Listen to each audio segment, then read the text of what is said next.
Veltrax-9 was not a nice place. It was full of broken ships, dark streets, and people who only cared about money. In the center of the city, there was a loud marketplace. It was known for one thing: the alien slave auction. Humans were rare there. But Jack Halden walked through the crowd like he didn't care. He wore a long coat, carried a small bag of credits, and had eyes sharp like a hunter. But Jack wasn't there to buy power. He was looking for something else. Or someone. All around him, strange aliens were in cages.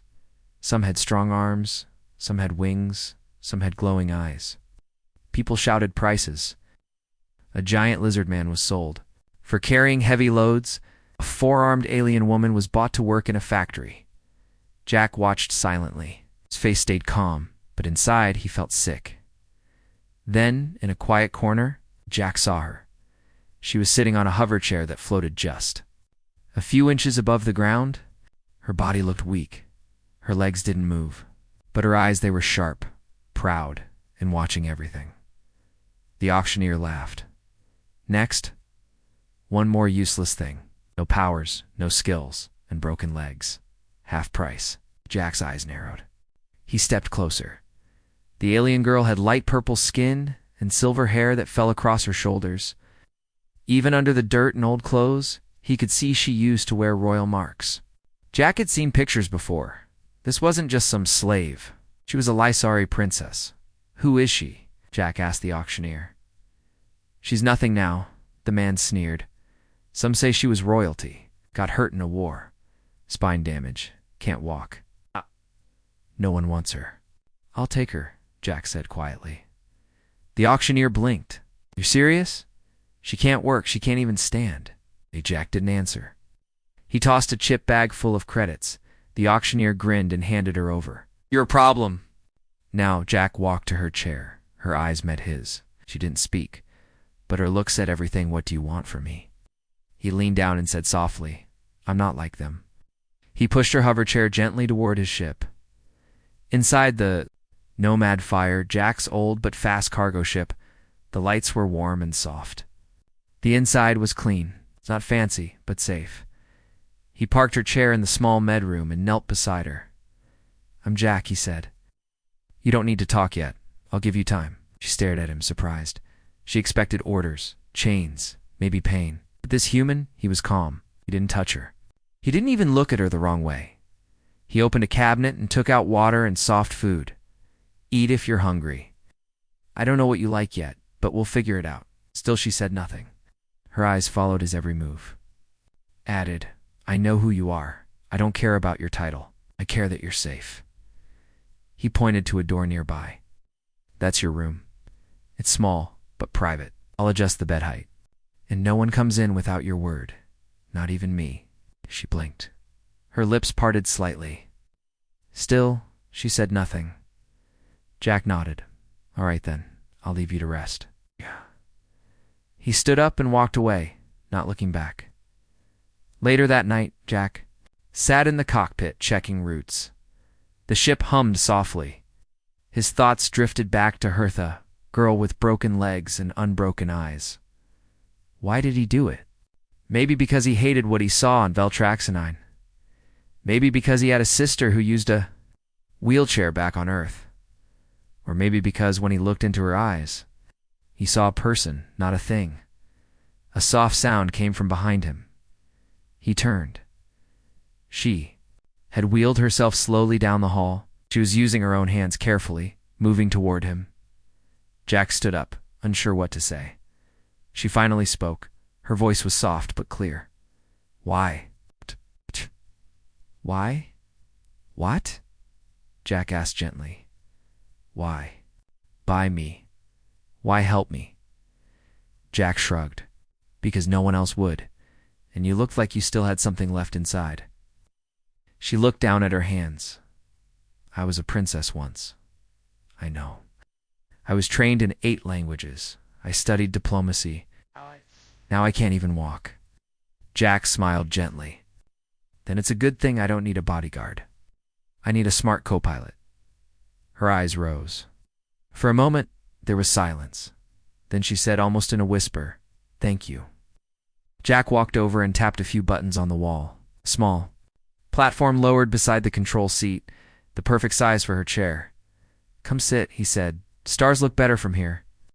She wheeled over and parked next to him. Out the window, the galaxy stretched wide blue stars, purple gas clouds. 1,000,000 points of light. She stared out, eyes shining not with power or pride, but something else. Hope. Life on the Nomad Fire was quiet but peaceful. The ship flew through space like a silver bird, passing stars and empty worlds. Inside, Princess Arabella slowly adjusted to her new life. She still found it hard to believe a human had saved. Her Jack Halden didn't treat her like a slave. He didn't command her or touch her without asking. He gave her a room, food, and time. Most of all, he gave her freedom. Jack didn't ask too many questions. He fixed parts of the ship, cleaned tools, and worked in the cockpit. But he always left the door open if she wanted to talk. And one day, she did. "I wasn't always like this," Arabella said quietly as she sat by the viewing window. Her hover chair floated just a few inches above the floor. Jack was checking star charts nearby.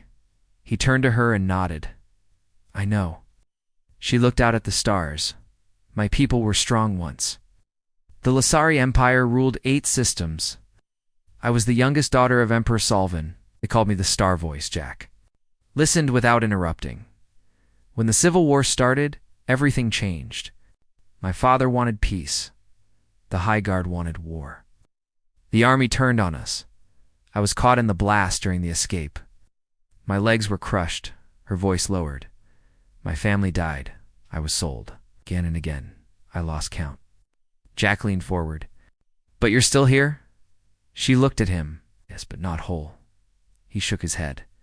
"That's not true." She raised her eyebrows. "You're sharp. You think clearly. You read people. You didn't break.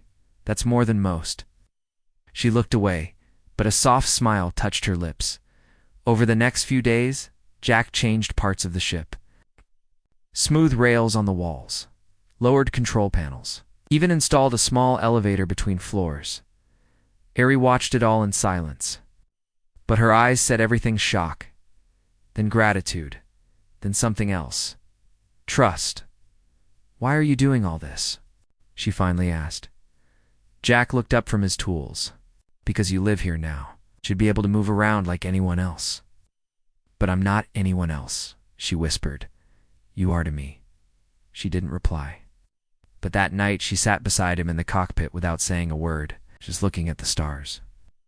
Jack discovered she was more than a royal. She was smart, very smart. She helped with navigation, translating trade signals, and even avoiding pirate traps. She knew old codes and forgotten routes.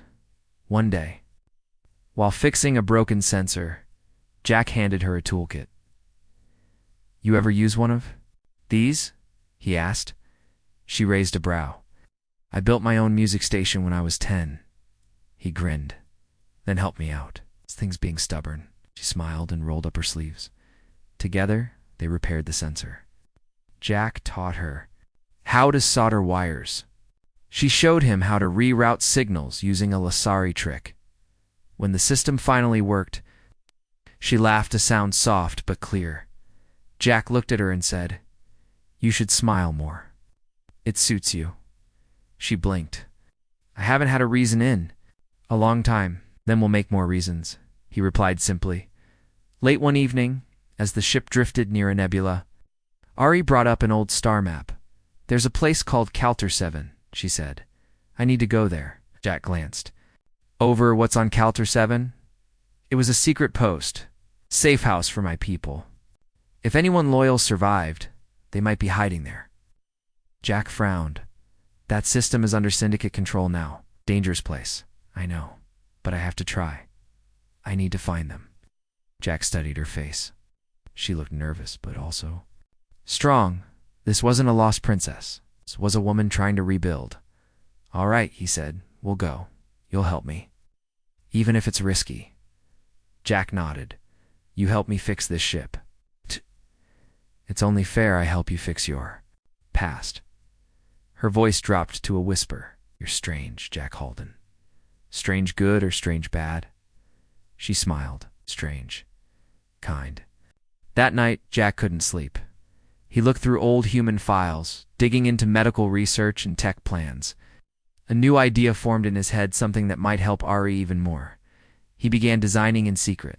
Wires, sensors, frame parts, movement controls. It would take time, but he was good with machines. And he had a reason now. The princess didn't just need freedom. She deserved to walk again. Meanwhile, Ari sat in her room, looking at an old family locket she had hidden under her clothes. It showed her father and sisters smiling in royal robes. She touched it gently, then looked out the window toward the stars.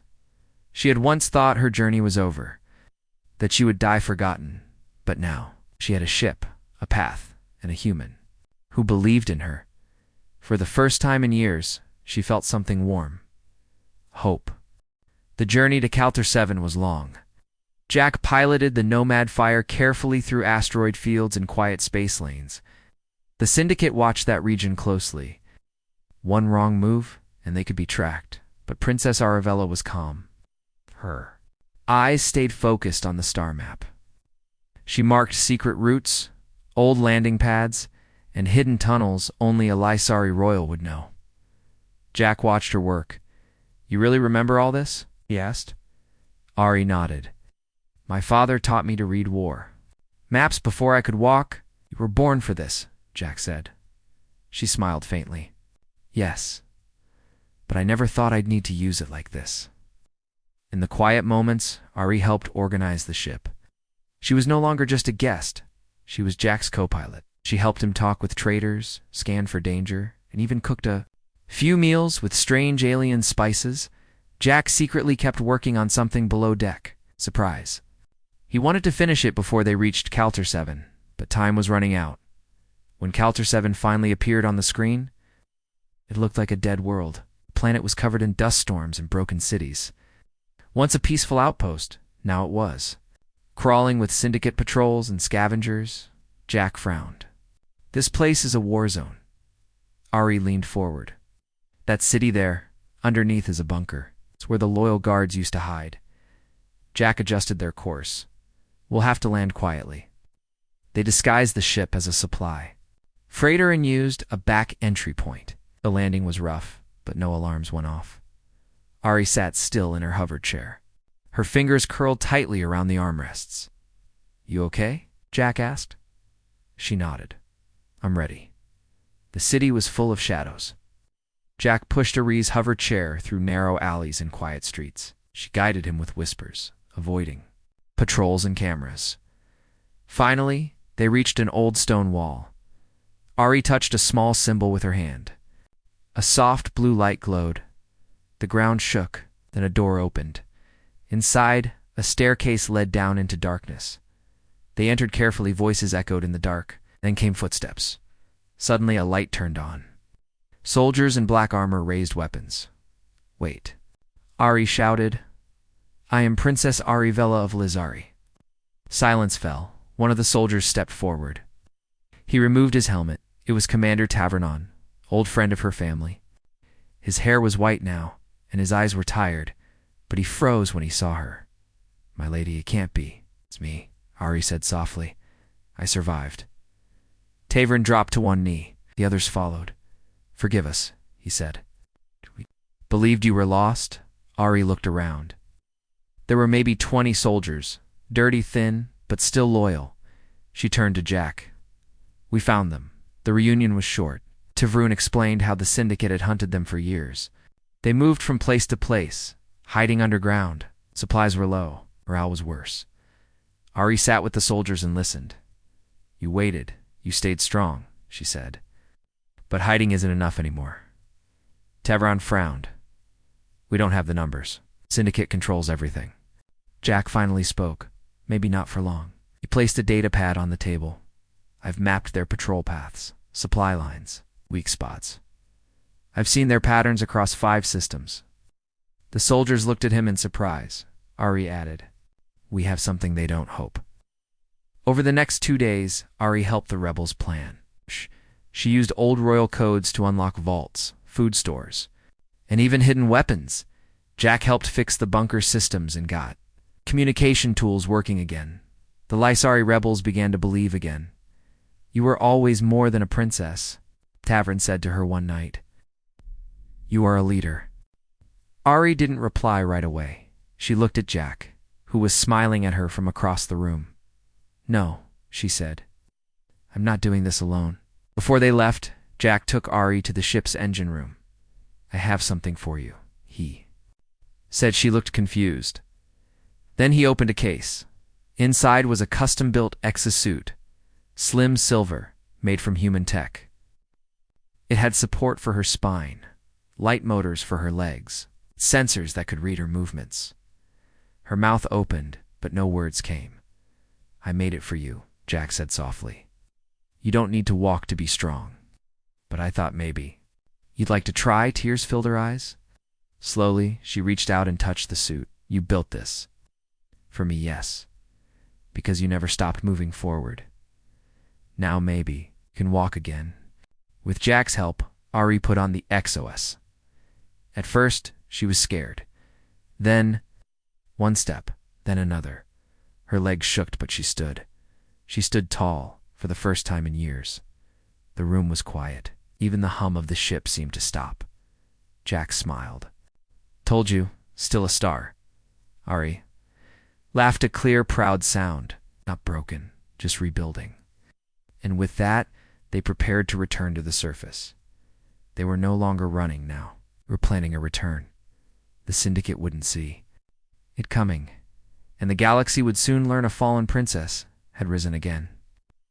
With a human at her side, Calter 7's dusty skies glowed red as the sun rose. The Syndicate ruled this world, but Princess Arabella was no longer hiding in the dark. She had returned stronger, smarter, and walking on her own. The exosuit Jack built moved perfectly.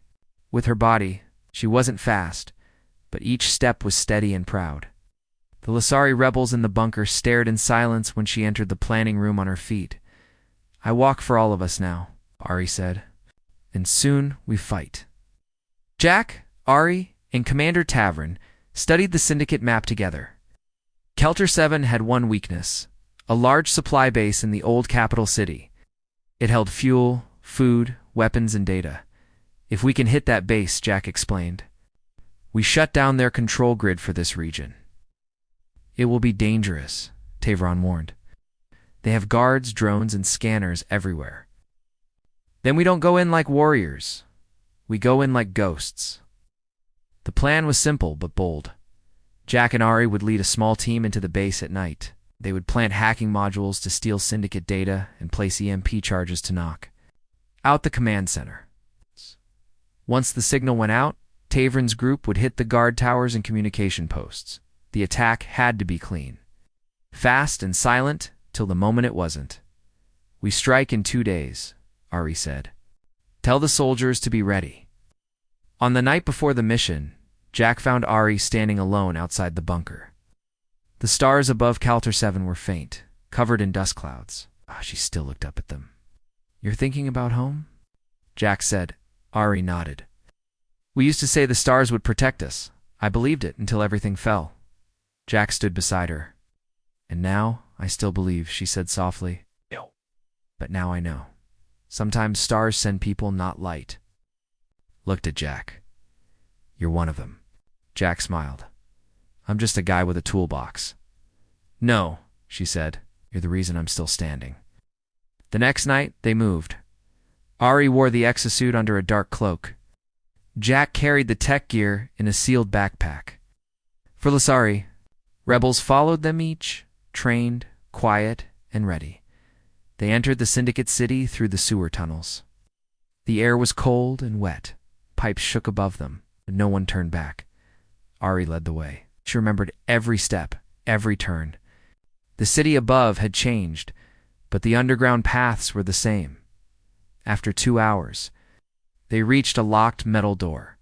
Jack pulled out a small hacking tool. "Give me 1 minute." The tool buzzed. Lights blinked. Then dash clicked, the door slid open.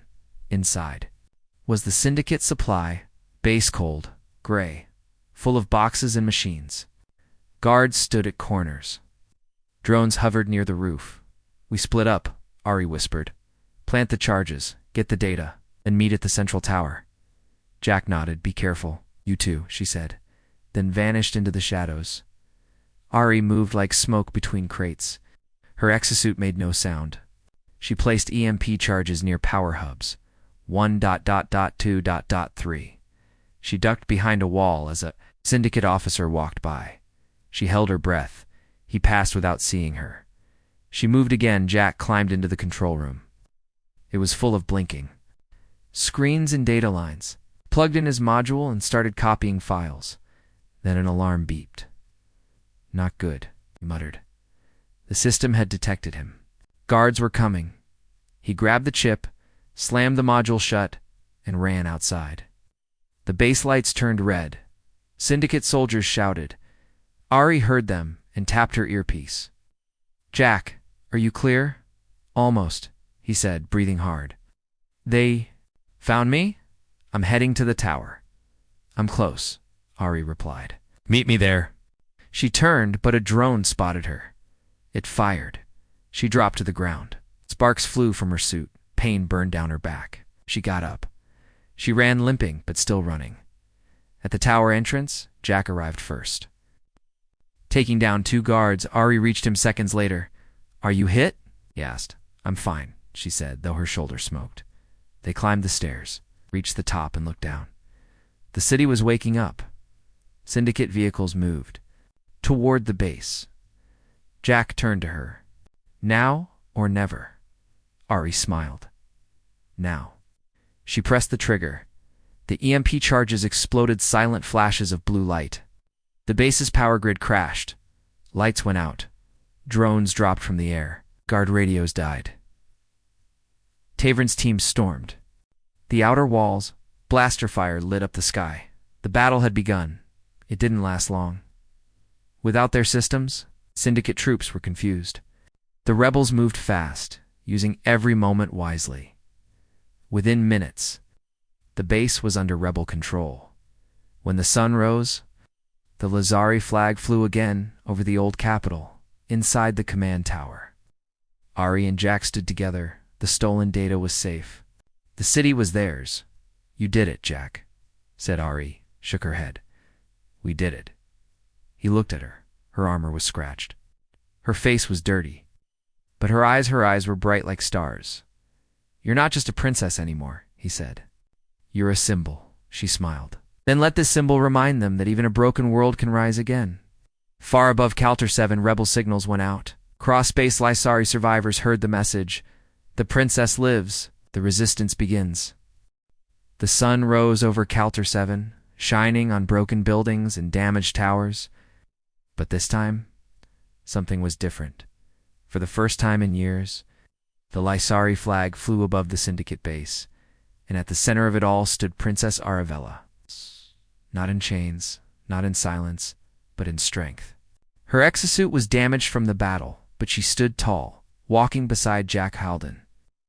The human who had helped change everything in the base's main hall. The Lysari rebels gathered. Commander Tavron addressed them. We have taken our first victory, he said. But this is only the beginning. He turned to Ari, and it happened because our princess returned. Because she gave us hope. The soldiers clapped. Some shouted her name. Ari raised her hand. This isn't just about me, she said. It's about all of us. We rise together. She looked at Jack, who stood quietly at the edge of the room. And sometimes she added, hope comes from places we don't expect. After the meeting, Jack walked with her through the base. Repairs were already starting. The rebels worked quickly, fixing walls, rebuilding communication towers, restoring power. Ari turned to Jack. That chip you took, did it have anything useful? Jack nodded. Yes, the Syndicate has a list of targets. Secret prisons. Hidden weapon labs. They're hurting more than just Lysari. She frowned. Then we must help them too. Jack smiled. You're thinking like more than a princess now. I'm thinking like someone who was saved, she replied. And who wants to return that gift. Later that day, Ari returned to the Nomad Fire for repairs. Her exosuit was damaged. Jack worked in the engine room, tools in hand. "Sorry, I burned your design," she joked. Jack chuckled. "It held up better than expected. You gave it a real test." He tightened a bolt, then looked at her seriously. "But it needs upgrades. Stronger supports, faster sensors." She tilted her head. "Planning another battle already?" Jack shook his head. "Planning a future where you never have to stop walking." Ari was quiet for a moment. "You always surprise me," Jack shrugged. "Just trying to return the favor." That evening, Ari stepped outside the ship. Children from the nearby village had come out of hiding. For the first time, they weren't afraid. They ran around the base, laughing and playing with old helmets and broken shields. One small girl approached Ari. She looked up with big, curious eyes. "Are you really a princess?" the girl asked. Ari knelt down, her exosuit whirring softly. "I used to be," she said. "But now, I'm something new." "What are you now?" the girl asked. Ari smiled. "A protector." The child grinned and ran off, shouting, "The protector princess." Jack, watching from a distance, couldn't help but smile too. That night, Ari and Jack sat on the roof of the base. The sky above was full of stars. The city was quiet, safe. Ari looked thoughtful. "When I lost my legs, I thought my life was over. When I lost my family, I thought I had no future." Jack listened, saying nothing. "But then you found me. You didn't see a broken girl. You saw someone worth saving." Jack turned to her. "Because you are." She took a deep breath. "I don't know what this feeling is, Jack, but when I'm near you, I feel strong." Jack looked into her eyes. "That feeling, that's called trust. Maybe even more." Ari nodded slowly. "Then I trust you with everything." The next day, the rebels held a small ceremony, not for war, but for rebuilding. Ari stepped forward. The royal robe was gone. She now wore simple armor, with the Lysari star and a small human patch stitched onto her shoulder. She spoke clearly, so all could hear. "We will not rebuild an empire," she said. "We will build a haven for the weak, the hurt, and the forgotten, a place where no one is left behind." The crowd stood in silence. Then slowly, they began to cheer. Jack was called to the front. Commander Tavron handed him a badge. "You may not be Lysari by blood," he said, "but you are one of us now." Jack blinked. "I didn't do it for a badge." "We know," Ari said. "That's why it matters." She stepped closer, placed the badge on his chest herself. He whispered, "You don't need me anymore, Ari." She smiled. "No, Jack, I don't need you, but I want you here with me." For Jack, a man who had drifted through galaxies alone, those words felt heavier than any metal.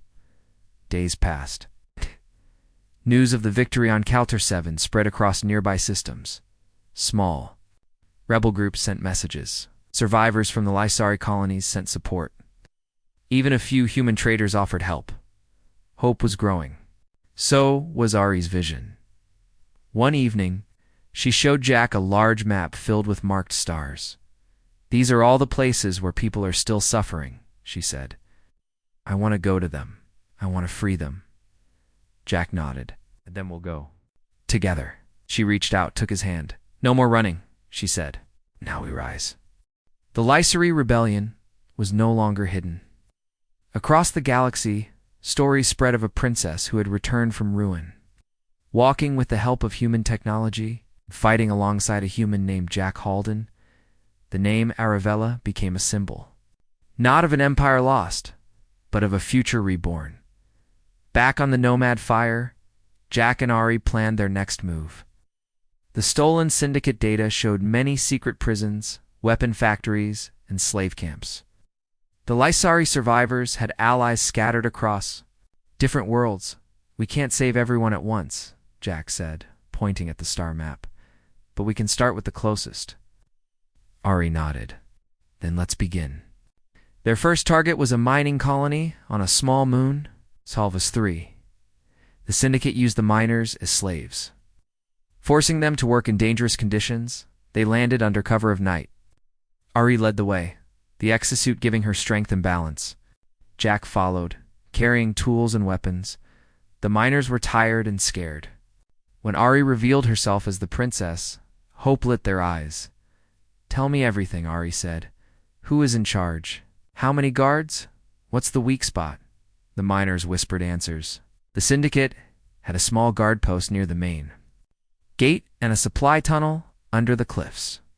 Jack smiled. Sounds like a good place to start. The attack was quick and precise.